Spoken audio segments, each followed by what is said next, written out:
Hey guys, it's Meme, and we're in the sewing room again today. And I have been reminiscing about some of the older projects I used to sew when I was much younger.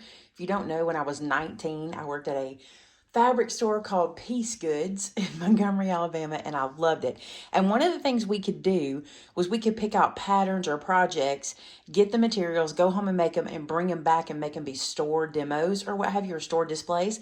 And this is something we used to do all the time, where we took a t-shirt and we dressed it up by turning it into a dress. And I thought, I want to do that for my girls for Valentine's Day, and so I thought I'd bring you along.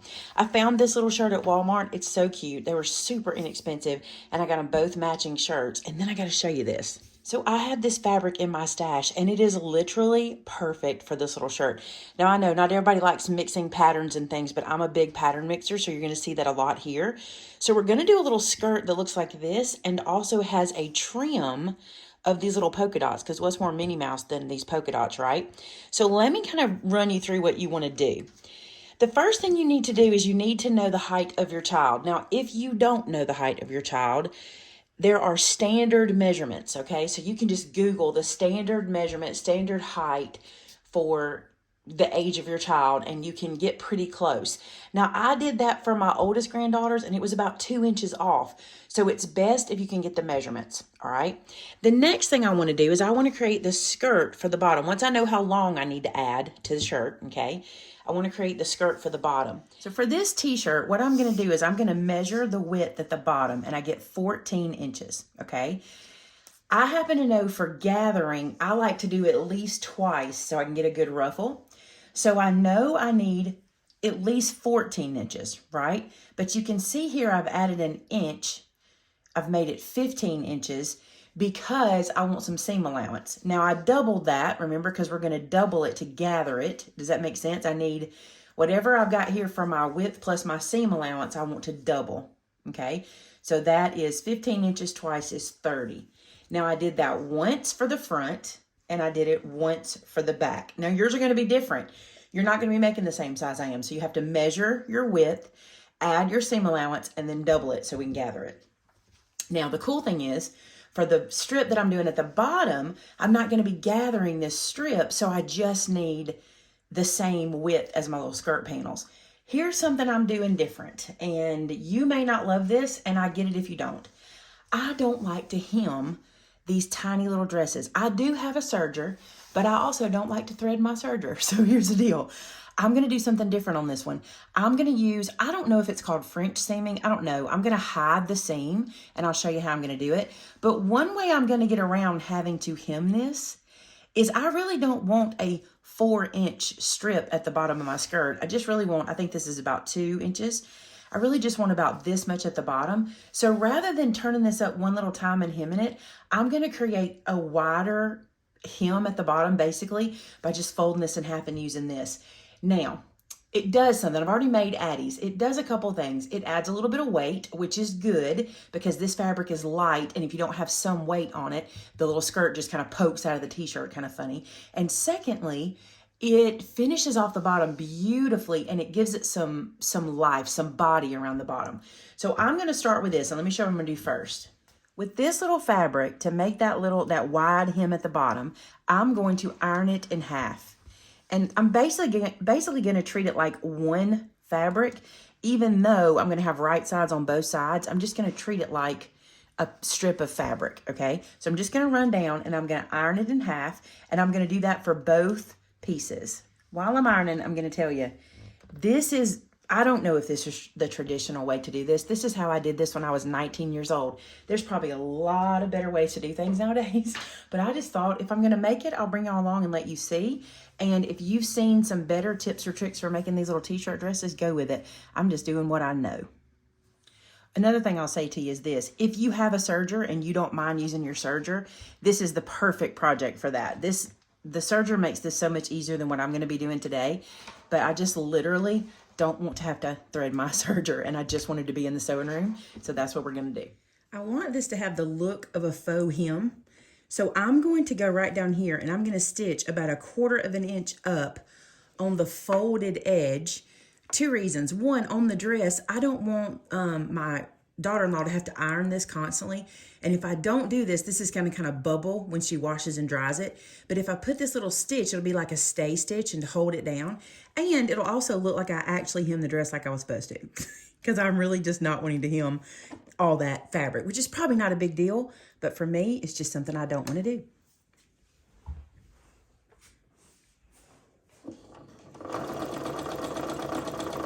Also, I thought, is this a waste of fabric doing this way? But when I do the math, by the time I have the panel, I cut enough for my seam allowance, fold it under, I'm really only adding about 1 inch of fabric.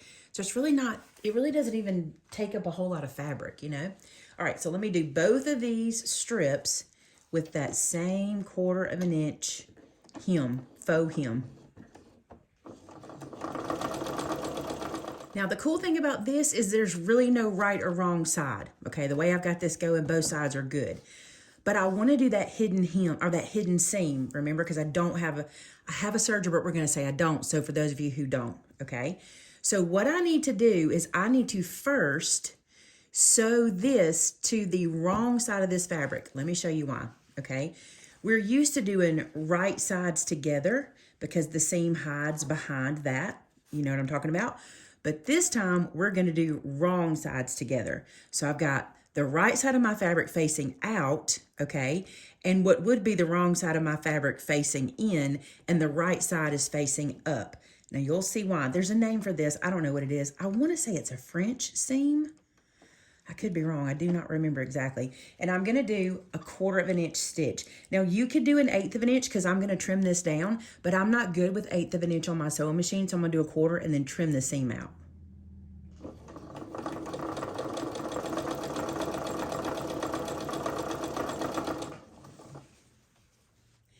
And a tip I have for you whenever you're sewing with these long strands like this, just do about 3 or 4 inches and then pause and reset, and you'll get a better straight edge. Like you can see where it starts to widen out right here. If I'll just stop and reset that every so often, it's better for the seam. You might have noticed when I did the first panel that I didn't backstitch. I'm really not worried about that here. All those edges are going to get tucked in so many different times. But if you want to backstitch, it never hurts at this stage. All right, so all my weirdness, you ready? We now have this seam showing where it shouldn't be. This is where we're going to hide it, okay?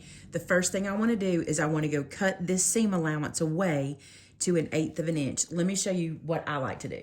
I'm going to take this ruler, and do you see how it has that yellow line? That's 1/8 inch. I love that on this. This is one of those Omni Grip rulers.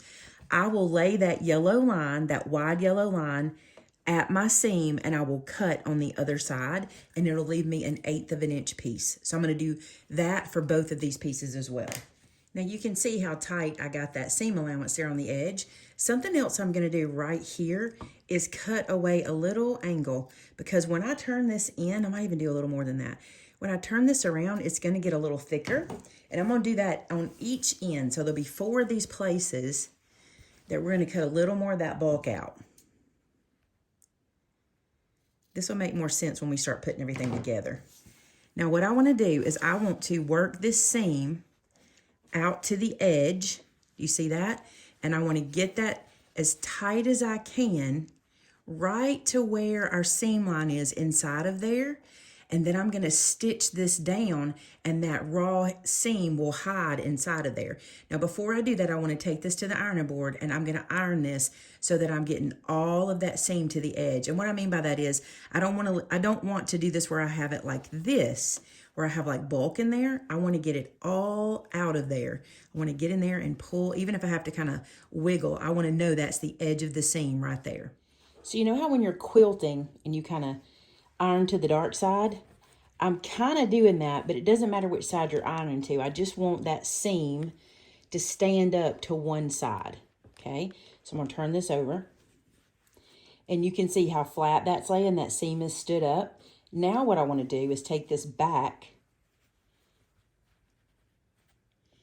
and I want to flatten it to where just the stitches are at the edge. And then I want to iron that down. as this is cooling, I'm just gonna slip some little pins in there to hold it. And then when I go to sew it, it'll all still be in place. It won't get moved as I move this around. Now what we're gonna do is we're gonna sew that seam we ironed down at 1/4 inch. Now here's the trick. You don't necessarily have to do 1/4 inch, but you have to make sure you go deeper out than that raw edge of the hem is, or the seam that we're hiding in there. So remember, my seam was 1/8 inch, and I need to make sure where I'm stitching is gonna hide that. So that's what I'm gonna do. I'm gonna do about 1/4 inch, probably a little bit more. This is not my 1/4 inch foot, so I tend to go a little bit bigger on my seams with this one than I do my 1/4 inch, but it'll work. Now that I've got that done, I want to show you what happened. See how that seam is hidden? And back here, what you end up with is this pocket that has a seam in it, okay? What I'm going to do now, and I would take this to the iron, I suggest that you do, but since we're here, I'm just going to show you. I'm going to stick my needle in, okay? And I'm going to sew this down flat. Now, I made a mistake in my first one and I sewed this to this side. You don't want to do that. The reason is you've got several layers of fabric here and 2 layers here. If you go to the top, you're only sewing this down to 1 layer of fabric and it's not a big deal. But if you go over here, you're going through a bunch. And I did that on the first one and it worked, but it doesn't look great. So here we're just going to sew that seam down and it encases our raw edges.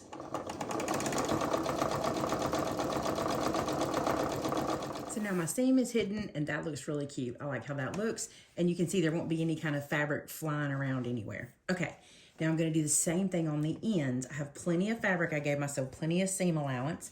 So that means I'm gonna do wrong side to wrong side. And I have to line these up and remember how they go. Do wrong side to wrong side first. And what I like to do is line up. See how we're not perfect? It's not gonna be perfect. We'll have to trim all that stuff up, kind of square up. But what I want to do is make sure, and I'll turn this on so you can see, I want to make sure my black trim is lined up. That's important, okay? Because that will show if it's not. I'm going to pull that up like that. And what I prefer to do, I'm not going to pin here because it's just a tiny seam. But what I prefer to do is start sewing up from the trim, and I'll tell you why. If it shifts in your sewing, where it matters, it won't show. So I'm going to come in here, and I don't have to do a 1/4 inch seam necessarily. We're doing this just like we did the other. We're going to hide this seam as well. So I'm just going to make a quick seam, and I can backstitch here.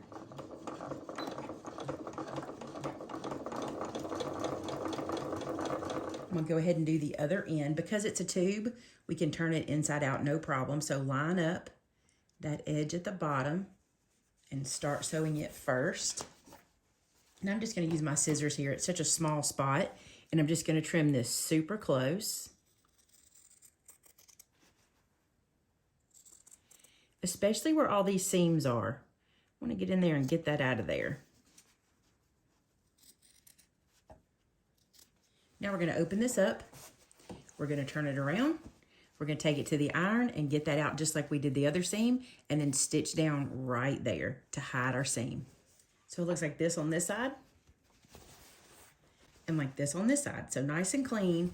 And then that seam is all gone. Now I get rid of my threads at the end. I sit down and do that separate because I have so many threads. So if you want to do that too, that's what I'll do. I'll get this one done and then we'll move on to gathering, which is easier than you think it is.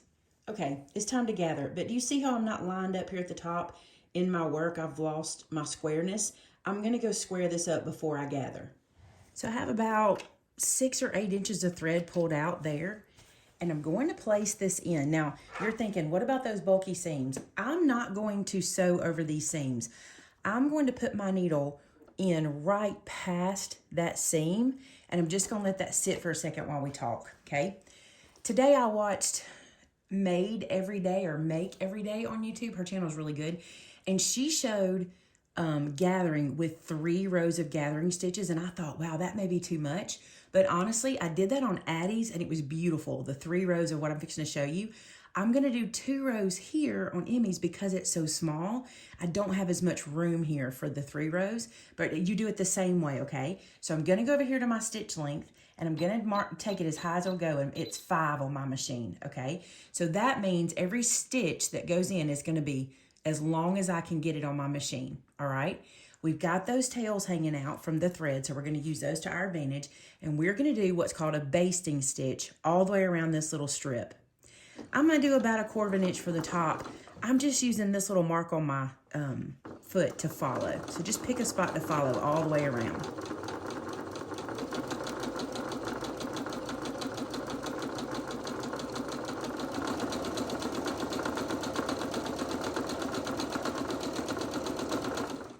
Now this one I am going to sew over.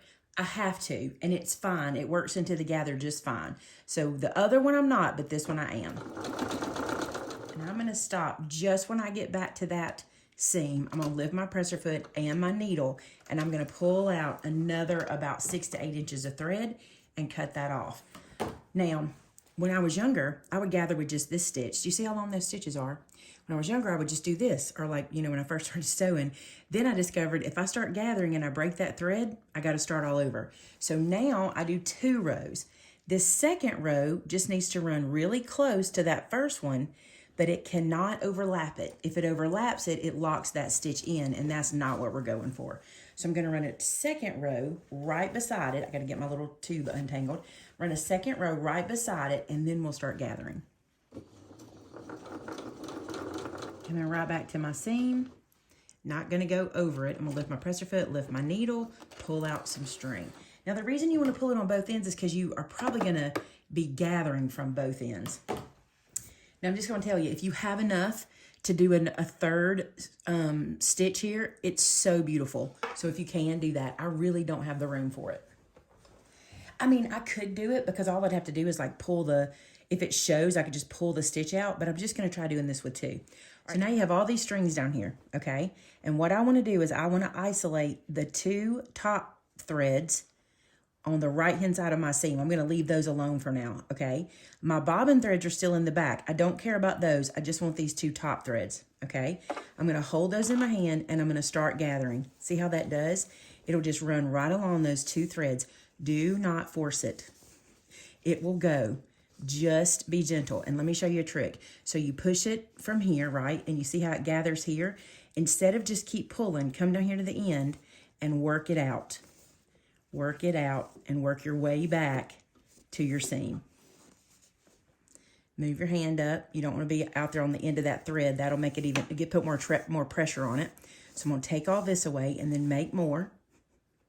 Okay? And then I'm going to come and I'm going to take all this from the end as much as I can, and then I'll go back and make more. And I'm going to do this until this half of the skirt from one seam to the other is gathered. So I've got the front gathered, and it's probably too much, but I'm going to leave it like that while I turn this around and gather the back side the same way. I'm going to come down here to all of those threads. I'm going to take the 2 top threads. If you struggle finding your threads, take your seam ripper or either your stiletto and just isolate them. Just kind of reach in there and pull them out. Don't tear them or cut them. Just isolate them and then start to gather. All right, I'm back to my shirt, and you can mess with these gathers all you want to, but to be honest with you, until you get them placed on the shirt, it's really kind of hard to get them where they go. But I've turned my t-shirt inside out, and I'm going to be working on this bottom section down here. And what you want to do is you want to start with one of the seams. This is how I like to do it. And I'm going to start with the one that doesn't have my loose threads on it, because I can still edit from down here. So just picking the seam of your t-shirt and the seam of your little gathered skirt, you want to match those together and pin them. And you're going to use more pins than you think you should. It's best to. It'll keep your gathers from pulling out.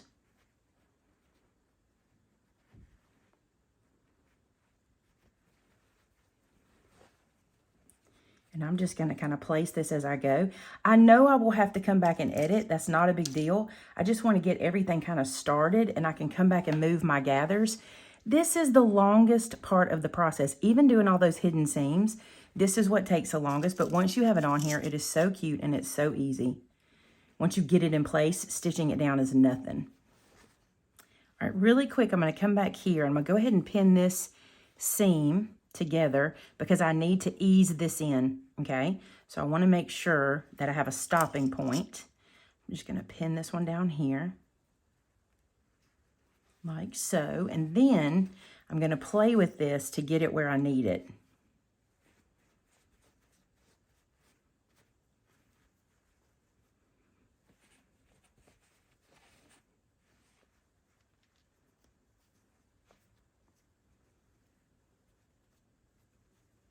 Now, I don't want a little flat spot without any gathers in it. So what I do is where my seams don't go all the way to the end, I put a couple of little pleats. I just pleat the fabric up with my hand and I'll pin those down. And when I sew over them, they'll stay in place and they kind of erase the little flat spot, which, by the way, once this is all done, it kind of hides. Not great if you don't have any gathers there, but if you just do those little tuck pleats, nobody will notice. My favorite part of this process is getting rid of all these strings. I haven't sewn it yet, but I'm confident with my pinning, so I took all those strings out. So if I had to redo it, I'd be in trouble, but I just can't handle them. They're just like a big spider web, and my fabric frays really bad. So I'll show you what I'm going to do about that at the end too. Look at that. I can just like pick it up and wad, so we're not going to mess with that now. All right, here's what I wanted to show you. Let's say you wanted less gather right there and more right there. After you've got it pretty much in place, you can pull out your pins and you can edit and see how I can just move that around. Now, here's what I'm going to tell you. Don't get super, super, super worried about how these are going to look. Once they're sewn, they gather and it's kind of, you'll see. It's not a big deal. Don't stress too much. Now I'm going to go to my machine, and without moving the camera, I'm going to sew this. And my plan is to sew it about here. I want to hide this, what is that, serged edge of the t-shirt. I didn't cut this off because I need the length for my granddaughter because we measure her. So what I'm going to do is I'm going to sew pretty far. I want to go right past it and hide that. So I'm going to put my seam all the way down here, which means all my gathers will really be in my seam allowance, which I'm okay with. So I got that stitched on, and you can see how long that is. You see how much there is, and you're going to laugh at me because I've taken so much time to make everything look good all in through here. All I will do is take my pinking shears and cut this close. What you could do, and it would be nice, is to cut this out and then fold this over and stitch it down, which I might do. I don't know how I'm going to finish that yet. But then for the top, I just went around and did this little clean stitch once I got it done to kind of push that down. And it still needs to be ironed, but isn't it cute? Now, this skirt turned out much shorter than Addie's, but the reason is she is... let's see, 5 inches shorter than Addie. Her length didn't need to be as long, and her t-shirt was longer. So it still will be long. It'll still be a good little dress on her. But see how much body you get by doubling that little guy? You'll see better in pictures. I'll take some pictures so you guys can see it. But there you go, little t-shirt dress, and I think it turned out super cute. All right, tell me all the ways I could have done it easier, because I know there are ways, so let me know, because you always give me good tips. So let me know in the comments below. Don't forget to subscribe, and thanks so much for being here today. Until next time, bye now.